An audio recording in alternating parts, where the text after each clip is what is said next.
ইয়াখলুকু মা ইয়াশা, তিনি যা ইচ্ছা করেন তা সৃষ্টি করেন।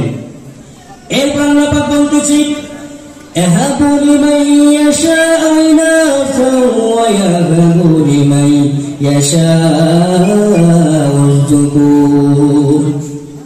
আমি আল্লাহ যাকে ইচ্ছা করি তাকে কন্যা সন্তান দান করি, আবার যাকে ইচ্ছা করি তাকে পুত্র সন্তান দান করি। বলেন তো সবকিছু মালিককে বলেন? সবকিছু মালিক হচ্ছে আল্লাহ। আল্লাহ ছাড়া সন্তান পৃথিবীর কেউ কিন্তু দিতে পারে না।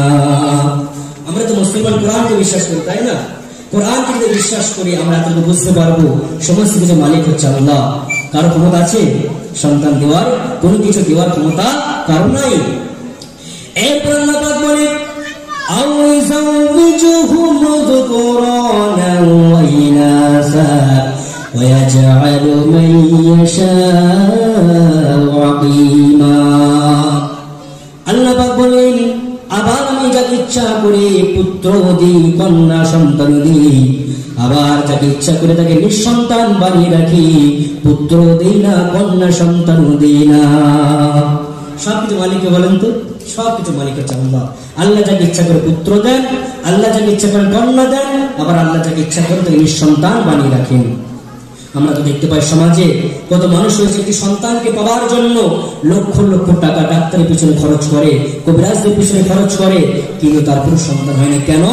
সন্তানের দায়িত্ব আল্লাহর হাতে, তাই না?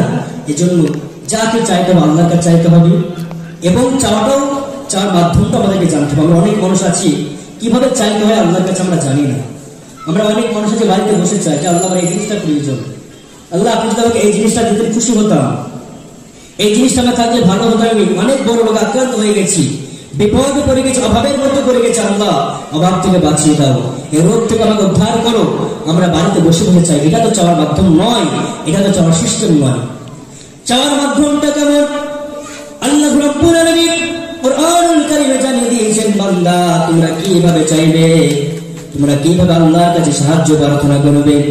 আল্লাহ রাব্বুল আলামিন কুরআনুল কারীমে পারা নম্বর হচ্ছে 2, পৃষ্ঠা নম্বর হচ্ছে 2, সূরার নাম হচ্ছে সূরাতুল বাকারা, আয়াত নম্বর হচ্ছে 153 নম্বর আয়াত।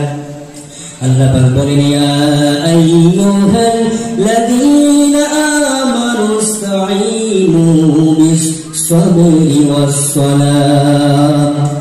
আল্লাহ পাক বলেন হে ঈমানদারগণ, যারা কিনা আমি আল্লাহকে বিশ্বাস করেছো, পরকালকে বিশ্বাস করেছো, গায়বের উপর বিশ্বাস স্থাপন করেছো, যারা কিনা ঈমান এনেছো, হে ঈমানদারগণ তোমরা আমি আল্লাহর কাছে ধৈর্য ও নামাজের মাধ্যমে সাহায্য প্রার্থনা করো।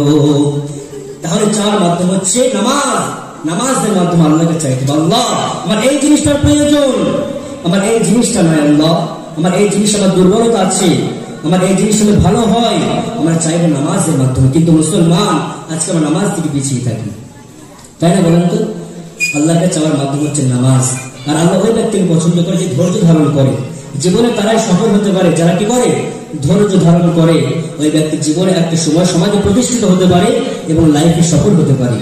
দুনিয়ার ক্ষেত্রে যে ব্যক্তি সবর করে ধৈর্য ধারণ করে, আল্লাহ পাক বলেন ইন্নাল্লাহা মা'আস সাবিরিন, অবশ্যই আল্লাহ রাব্বুল আলামিন সবরশীলদের সঙ্গে, ধৈর্যশীলদের সঙ্গে, সবরকারীদের সঙ্গে থাকেন। এজন্য যে কোনো বিষয়ে মুমিন ব্যক্তিদের জীবনে অনেক কষ্ট আসবে, অভাব আসবে, রোগ আসবে, ধৈর্য ধারণ করতে হবে।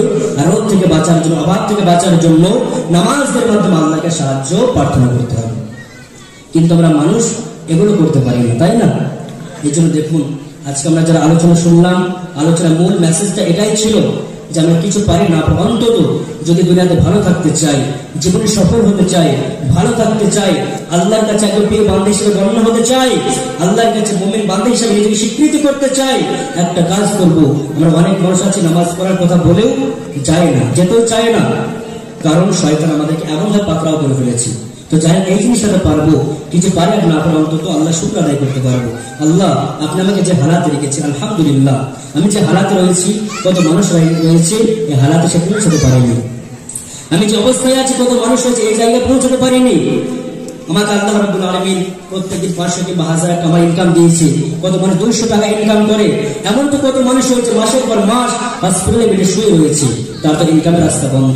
সব দিকে তাকিয়ে আমার থেকে যে নিম্নগামী যে নিম্নস্তর আছে তার দিকে তাকে শুকর আদায় করা, আল্লাহ তো তার থেকে ভালো লেগেছে।